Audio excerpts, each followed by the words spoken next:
El sexto punto que vamos a abordar dentro del estudio del sólido elástico es lo que se denomina el planteo general del problema elástico. Esto es, sobre la base de los puntos analizados previamente, tales como el tensor de tensiones que actúan en el cuerpo en equilibrio con las acciones externas aplicadas,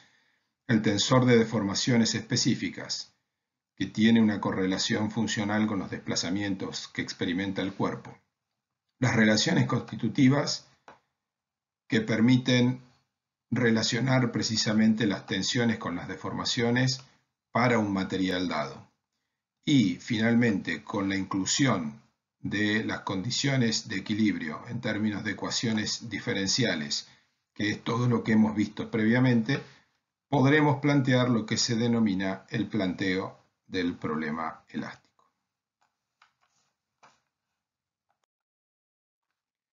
¿En qué consiste el mismo? Dado un sólido elástico continuo sometido a todas las condiciones que hemos estudiado en los puntos previos, el cual se encuentra sometido a la acción de cargas externas, que pueden ser cargas, fuerzas de masa, fuerzas superficiales o inclusive fuerzas concentradas, que son fuerzas superficiales aplicadas en superficies muy pequeñas.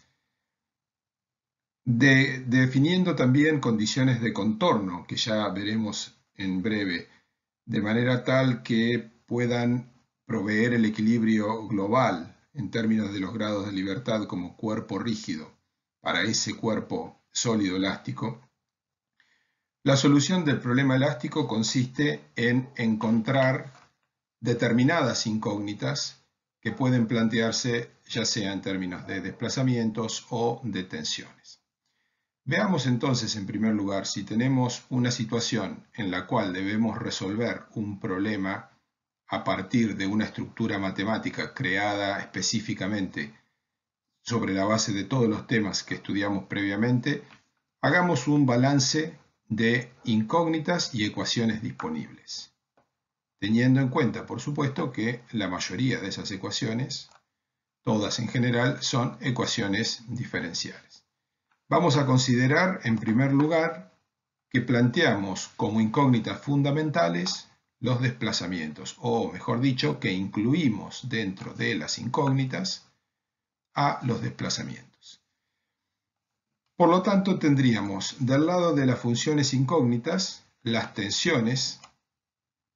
caracterizadas por los 6 términos independientes del tensor de tensiones. Recordemos que el tensor de tensiones se representa matricialmente a través de una matriz de 3×3, que son 9 términos, pero en virtud de su simetría hay solamente 6 términos independientes. Y por lo tanto, las tensiones van a sumar 6 incógnitas a ese problema. Luego tendremos los desplazamientos como funciones incógnitas generales. Los desplazamientos están dados por el vector de desplazamientos que en el espacio tiene 3 componentes, u, v y w. Todas ellas función de x y z. De la misma manera que también son función de x y z cada uno de los términos del tensor de tensiones en un punto dado del sólido elástico. Por lo tanto, los desplazamientos suman 3 incógnitas en términos de funciones. Cuando hablamos aquí, nuestras incógnitas son siempre funciones espaciales, es decir, no valores escalares, valores numéricos, sino funciones que deberíamos encontrar en todo el dominio del problema del sólido elástico o el problema elástico, como hemos mencionado. Por último, tendremos también como incógnitas las deformaciones, que por ser un tensor análogo al tensor de tensiones, contendrá también estas 6 componentes y en virtud de la simetría serán 6 en lugar de los 9 términos de la matriz que representa al tensor de deformaciones. Y por lo tanto, en paralelo con las 6 funciones incógnitas dadas por las tensiones, tendremos otras 6 funciones incógnitas dadas por los términos del tensor de deformaciones. En resumen, tendremos 9 y 6 15 incógnitas generales en nuestro problema elástico. Recordando una vez más que son 15 funciones incógnitas que deberíamos conocer en todos los puntos del dominio del problema elástico. Para poder encontrar las incógnitas, es decir, para poder resolver el problema elástico, debemos disponer de ecuaciones que nos permitan establecer un sistema de ecuaciones a partir del cual encontrar las incógnitas. Pero esas ecuaciones no son nada más y nada menos que ecuaciones diferenciales en general o relaciones funcionales de relativa o mayor complejidad. Es decir, la resolución del problema elástico es un problema matemático de gran magnitud. Podemos plantearlas en cualquier orden. Comencemos por las ecuaciones de equilibrio, condensadas según la notación inicial en esta expresión que está aquí, y que representan, como vimos en el tema correspondiente, tres ecuaciones diferenciales. Luego tendremos las relaciones funcionales entre desplazamientos y deformaciones, a partir de los cuales las deformaciones específicas, es decir, los términos del tensor de deformaciones, se obtienen a partir de derivadas primeras de los desplazamientos U, V y W, y esta utilización de solamente derivadas primeras se hace en virtud del hecho de que estamos trabajando con pequeños desplazamientos y pequeñas deformaciones. En cualquier caso, esas relaciones aportan 6 ecuaciones diferenciales más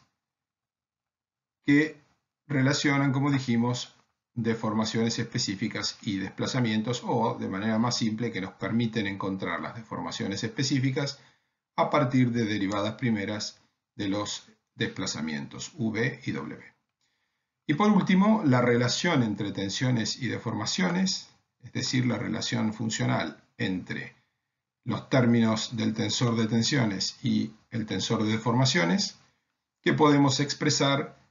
si elegimos un material lineal a través de la ley de Hooke, que es básicamente lo único que estudiamos en este curso, un material elástico y lineal, y que se expresa a partir, como vimos muy recientemente, a partir de 6 ecuaciones diferenciales que podemos condensar con la notación inicial a través de esta expresión. Es decir, estamos viendo aquí 3 expresiones, pero en virtud de la notación inicial, se convierten en 3 más 6, 9, más otras 6, 15 ecuaciones.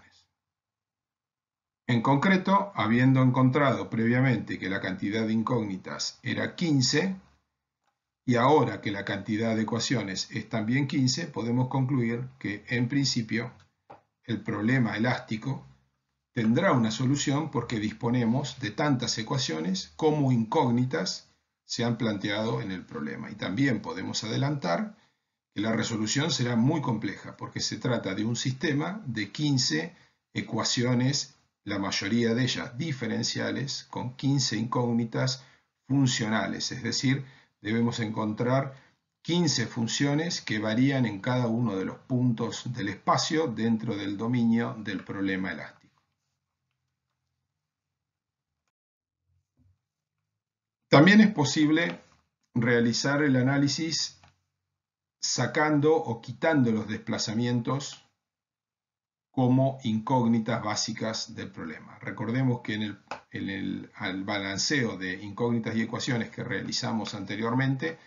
habíamos puesto como incógnitas las tensiones, las deformaciones y los desplazamientos.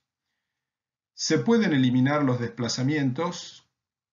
que en el planteo anterior tenían la condición de que tenían que ser continuos para garantizar la continuidad entre el sólido no deformado y el sólido deformado, y si quitamos los desplazamientos como incógnitas, vamos a quitar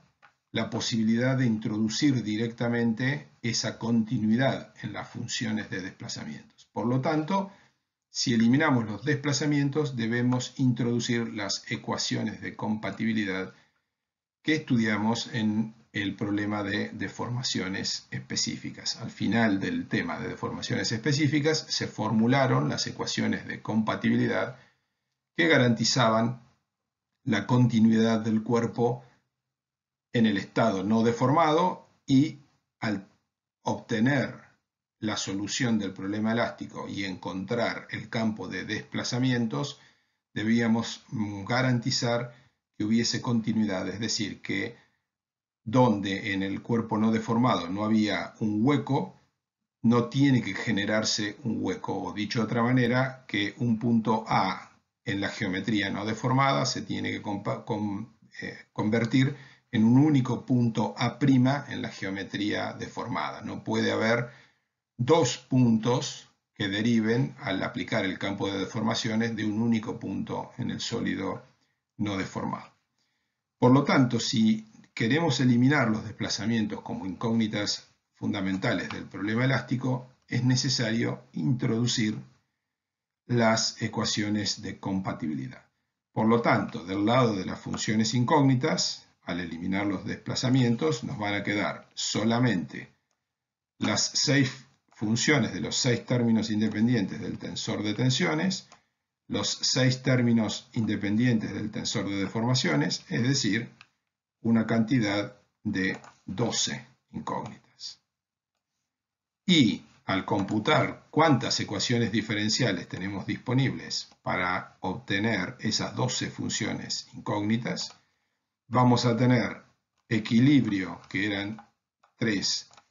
y ecuaciones de continuidad, que es exactamente lo que estamos introduciendo en esta formulación, que son 3 ecuaciones de continuidad. Si bien las ecuaciones de continuidad que nosotros vimos eran 6, se pueden condensar combinándolas adecuadamente entre sí en 3 ecuaciones de continuidad. Por lo tanto, nos suma 3 ecuaciones y finalmente vamos a volver a tener las relaciones constitutivas, dado que si tenemos como incógnitas tensiones y deformaciones, necesariamente es obvio que tenemos que introducir la relación entre ellas como ecuaciones disponibles. Las relaciones constitutivas eran 6, sumando por lo tanto 12 ecuaciones diferenciales en general, o 12 relaciones funcionales, que nos permitirán obtener las 12 incógnitas en términos de funciones, resolviendo por lo tanto el problema elástico. Con esto lo que estamos viendo es que, en definitiva, siempre vamos a encontrar la manera, ya sea que planteemos diferentes funciones como incógnitas, con los desplazamientos o sin los desplazamientos, en general vamos a encontrar que podemos tener tantas ecuaciones diferenciales o relaciones funcionales como incógnitas tiene el problema elástico, planteando en general la viabilidad de encontrar la solución a ese problema elástico. Sin embargo, no es solo cuestión de saber que se tienen todas las ecuaciones disponibles. Ese es el primer paso para resolver el problema y es fundamental, además está decirlo, pero recordemos que cada vez que como herramienta para resolver un problema disponemos de ecuaciones diferenciales, necesariamente en la resolución tendremos que recurrir a integración, y la integración genera la aparición de constantes. Esas constantes de integración, que están indeterminadas en la solución general del problema elástico, se pueden determinar a partir de lo que se denominan condiciones de contorno. Lo que en teoría de las estructuras se conoce de una manera, con un concepto más físico, no tanto como las condiciones que permiten dar valor a esas constantes de integración, sino que en estructuras 1 en general las hemos visto como condiciones de borde o como apoyos. Sin embargo, en la resolución del problema elástico, como hay una mayor dificultad, tenemos que pensar estas condiciones de contorno en términos de determinación de algunos de los parámetros que podemos encontrar dentro del conjunto de las incógnitas en algunos de los puntos del dominio. Y en ese sentido, se pueden dividir las condiciones de contorno, que en definitiva son condiciones matemáticas que imponemos a nuestras soluciones en determinados puntos del dominio, se pueden dividir en tres tipos, o en realidad son dos, porque la tercera es la combinación de los dos primeros. La primera categoría de condición de contorno fundamental es lo que se denominan condiciones de contorno esenciales. Y las condiciones de contorno esenciales consisten en fijar determinados valores para las funciones de desplazamientos en el contorno del cuerpo. El contorno no necesariamente tienen que ser los bordes externos, sino en determinados puntos del dominio del problema elástico, que en definitiva el dominio del problema elástico es el cuerpo sólido elástico que nosotros estamos estudiando. Por lo tanto, decíamos, vamos a prescribir, es decir, a imponer determinados desplazamientos en algunos de los puntos del contorno, en una cantidad suficiente para poder obtener esas constantes de integración y no en exceso tampoco, porque de lo contrario vamos a tener una sobreabundancia de información. ¿Cómo se traduce eso en los términos conocidos e intuitivos de estructuras 1, 2 y 3? En lo que denominábamos apoyos. Y recordemos que podíamos tener apoyos simples, podíamos tener apoyos dobles y también podíamos tener lo que se denominaban desplazamientos impuestos, que por tratarse de un valor fijo o prescripto de los desplazamientos entra entonces en la categoría de condiciones de contorno esenciales. En definitiva, las condiciones de contorno esenciales están relacionadas con la determinación de algunos valores conocidos de las funciones de desplazamientos en puntos del dominio del problema elástico. El segundo tipo de condición de contorno son las denominadas condiciones de contorno naturales, que se trata de imponer fuerzas en general, las cuales pueden ser puestas como presiones de contacto normalmente o como fuerzas concentradas, pero recordemos que en realidad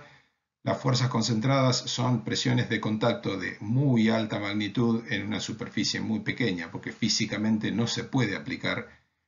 una presión infinita en una superficie nula. Por lo tanto, en realidad las presiones de contacto representan básicamente cualquier condición de contorno natural en términos de fuerzas. Y en general vamos a verlas como las cargas externas distribuidas en la superficie, pero también como determinados valores de reacciones de vínculo, como por ejemplo reacciones nulas. Y estas representan a las condiciones de contorno naturales. Y por último, tenemos la combinación de ambas en un mismo punto, es decir, en un mismo punto del dominio del problema elástico podemos tener que aplicar una combinación de ambas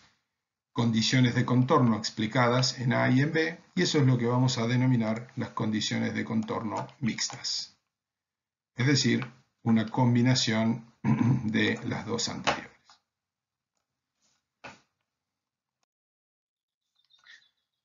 Veamos gráficamente en el entorno de representación gráfica de lo que llamábamos apoyos, que ahora estamos denominando de manera un poco más rigurosa condiciones de contorno, cómo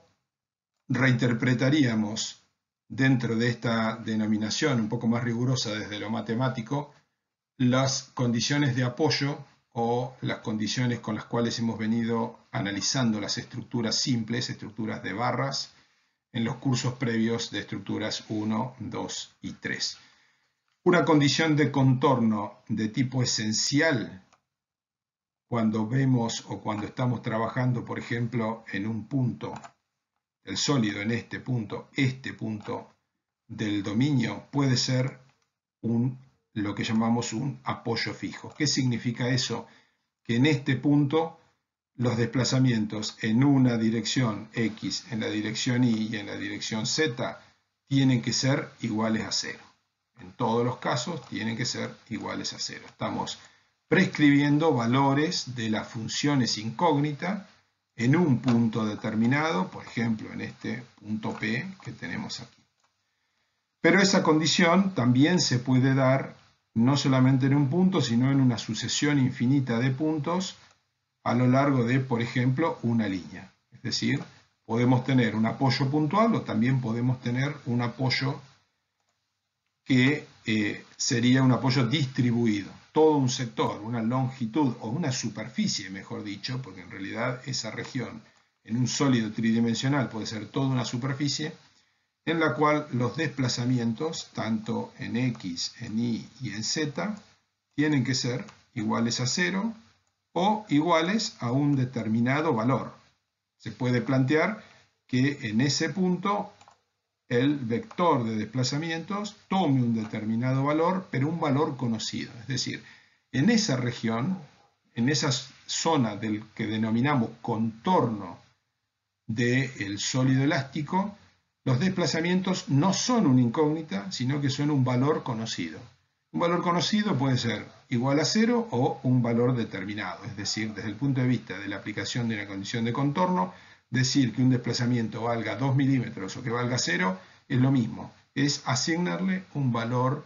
conocido a lo que en el resto del sólido elástico es una incógnita. Las condiciones de contorno naturales están dadas, como dijimos, a través de fuerzas externas y por lo tanto, si tenemos una región como una superficie determinada dentro de el dominio del sólido elástico, en general asociada con la superficie externa del sólido elástico, en esa superficie tenemos una determinada presión externa Q y recordemos que a partir de las ecuaciones de equilibrio esta presión externa Q se relacionaba con el tensor de tensiones en cada uno de estos puntos y por lo tanto ahí es donde va a entrar la influencia de esa fuerza Q con sus componentes en X, en Y y en Z también. Si hacemos que esta superficie se achique mucho y tienda básicamente a un punto, lo que vamos a tener es que esa fuerza externa se va a convertir en lo que llamamos una fuerza puntual. Y vamos a poder plantear condiciones similares a través de una formulación matemática adecuada.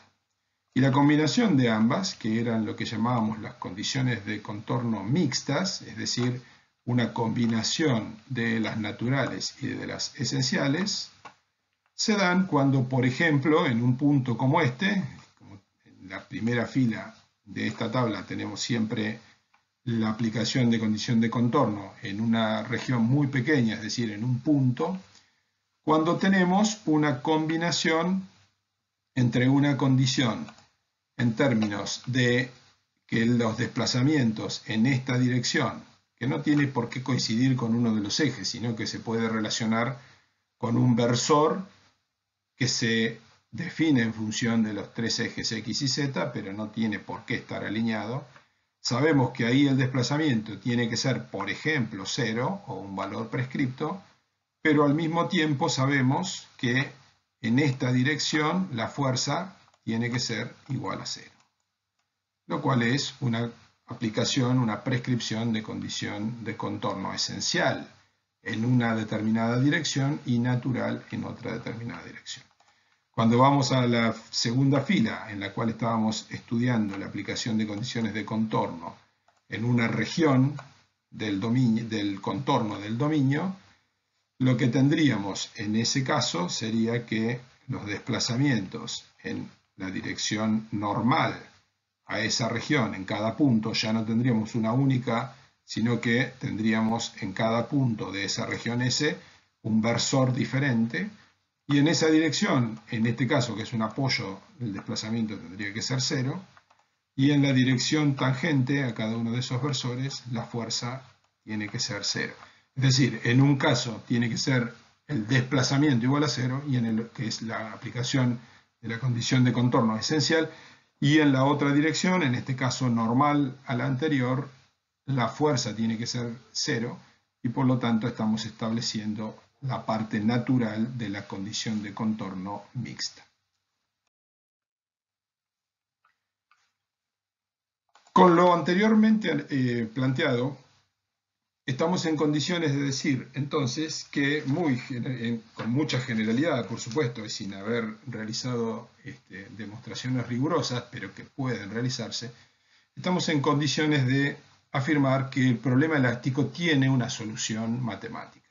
A partir del balance de incógnitas, de funciones incógnitas y ecuaciones en general diferenciales, que vimos en primer lugar que globalmente se igualaban en cantidad, es decir, que íbamos a tener un problema o una cantidad de ecuaciones incógnitas que en principio al ser iguales permiten plantear que el sistema tendría en general solución. Vimos también que por tratarse la mayoría de las ecuaciones de ecuaciones diferenciales iba a ser necesario aplicar condiciones de contorno, y estamos hablando de condiciones de contorno y no de condiciones iniciales, solamente porque estudiamos el problema elástico en términos estáticos, es decir, no consideramos variaciones con el tiempo de la situación y por lo tanto las condiciones son de contorno y no iniciales como sería en un problema dinámico. Pero como estamos en un problema estático, las condiciones naturales y esenciales son condiciones de contorno. Y entonces, como ya hemos vislumbrado que se trata de un problema de complejidad bastante grande, porque tenemos altas cantidades de incógnitas y de ecuaciones que son funciones y ecuaciones diferenciales, no es un tema menor, más allá de que se sepa que tiene solución, ver cómo se lo va a resolver. Es decir, mediante qué métodos se puede resolver el problema elástico. Insisto, no es un tema menor cuando estamos hablando de, por ejemplo, un sistema de 15 incógnitas, funciones incógnitas, y 15 ecuaciones, de las cuales 9, por ejemplo, son ecuaciones diferenciales. No es menor porque puede ser que se conozca la viabilidad de resolver el problema, pero no haya manera de resolverlo porque resulte demasiado complicado desde el punto de vista operativo. En ese sentido, podemos decir que vamos a tener dos grandes familias de resolución del problema elástico. En primer lugar, los métodos analíticos, es decir, métodos en los cuales resolvamos matemáticamente, de manera puramente analítica o teórica, por llamarlo así, ese sistema de, por ejemplo, 15 incógnitas funcionales con 15 ecuaciones, la mayoría de ellas ecuaciones diferenciales. Por lo tanto, lo primero que tenemos que decir respecto a este sistema es que su aplicación va a ser muy restringida. Es decir, vamos a tener la solución, la aplicabilidad de resoluciones analíticas del problema elástico va a estar muy restringida a determinadas condiciones de geometría, a determinadas condiciones de contorno, porque como vamos a tener que resolver matemáticamente las integrales y la aplicación de las condiciones, deberemos hacerlo en términos de tener unos contornos del dominio bastante bien definidos en función del sistema de coordenadas con el que estamos trabajando, y tenemos que tener situaciones relativamente simples. De lo contrario, la resolución analítica no va a ser viable. Para resolver todos los problemas que no se pueden abordar desde el punto de vista analítico, surgen los métodos numéricos, que tienen la gran ventaja de que son de aplicación generalizada. Y hace muchos años tenían la gran dificultad de que requerían un esfuerzo computacional muy grande, lo cual en la actualidad no es absolutamente ningún problema. Por lo tanto, en la actualidad, los métodos que se están aplicando de manera prácticamente generalizada o en grandísima mayoría para resolver el problema elástico son los métodos numéricos. Solo por mencionar dos grandes familias de métodos, porque no son un único método, sino que cada una de estas es una familia, tenemos el método de elementos finitos y también el método de diferencias finitas. ¿Cómo vamos a organizar dentro del curso el análisis de estos métodos de resolución del problema elástico? Porque de más está decir que no sirve absolutamente de nada todo el estudio previo que hicimos de tensiones, deformaciones, equilibrio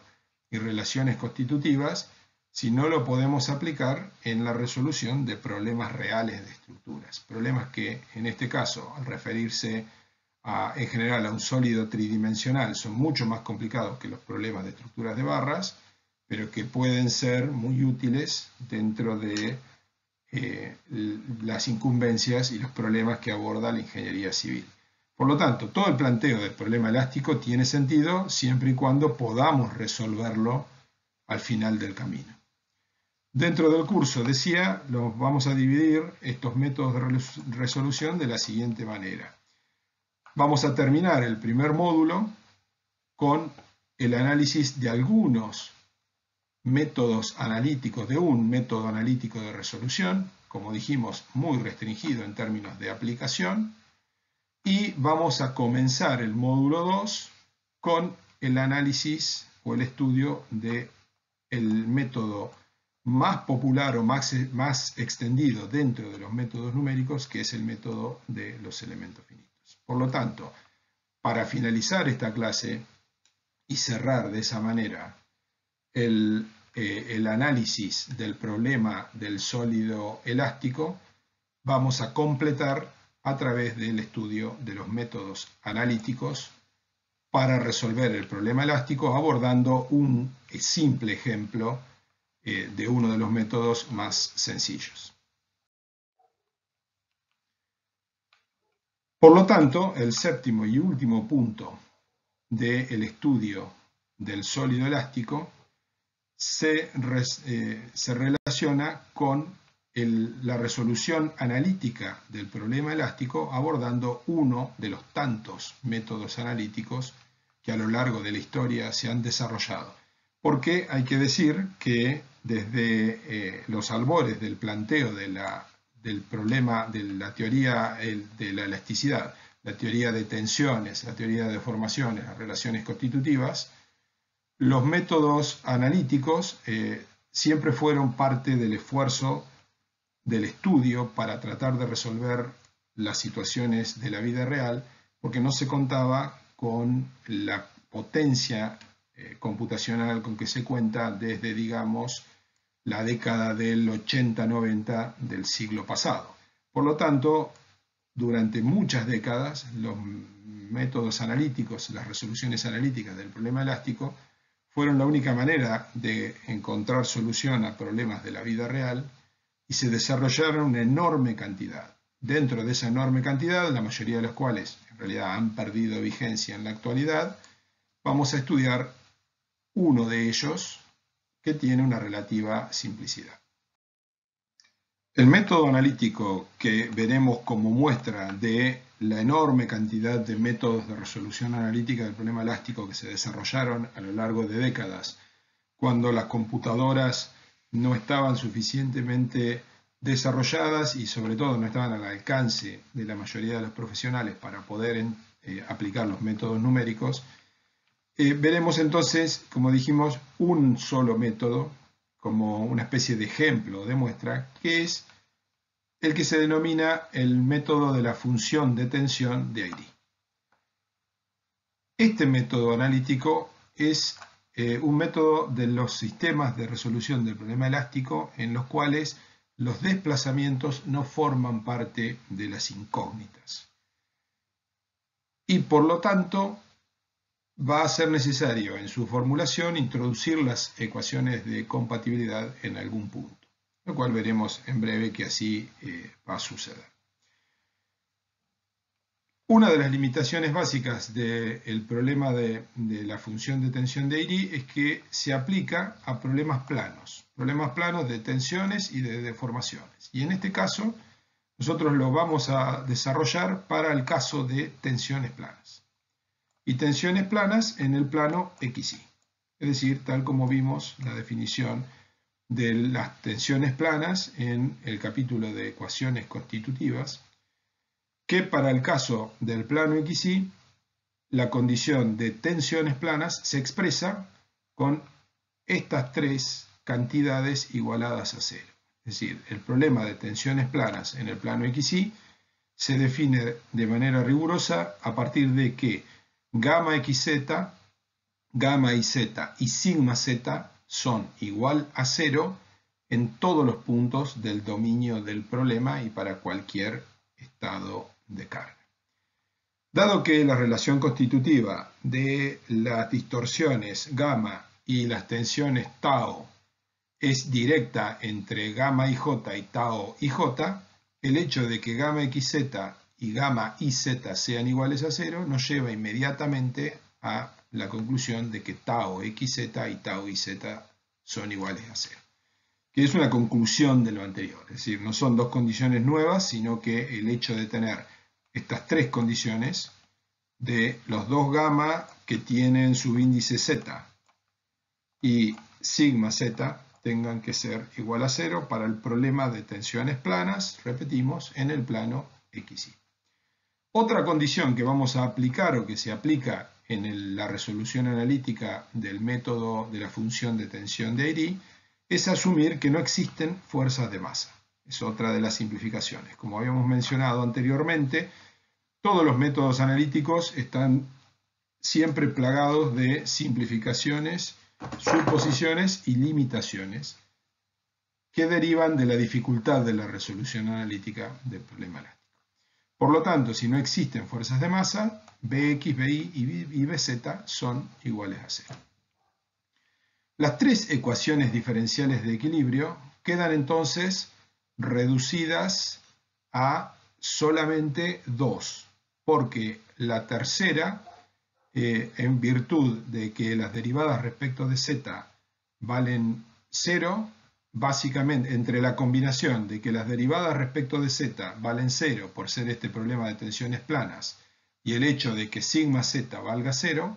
hace que la tercera ecuación diferencial de equilibrio se satisfaga naturalmente y nos queden solamente las primeras dos, pero con solamente dos términos cada una de ellas. ¿Por qué? Porque el tercer término de las dos ecuaciones de equilibrio que estamos viendo son derivadas respecto de z, que por lo tanto son nulas, y además porque los cuartos términos de cada una de las ecuaciones diferenciales de equilibrio, que eran las fuerzas de masa, también valen cero por hipótesis. Por lo tanto, las únicas dos ecuaciones de equilibrio que nos quedan son estas que están acá. Derivada de sigma x respecto de x más derivada de tau y x respecto de y igual a cero,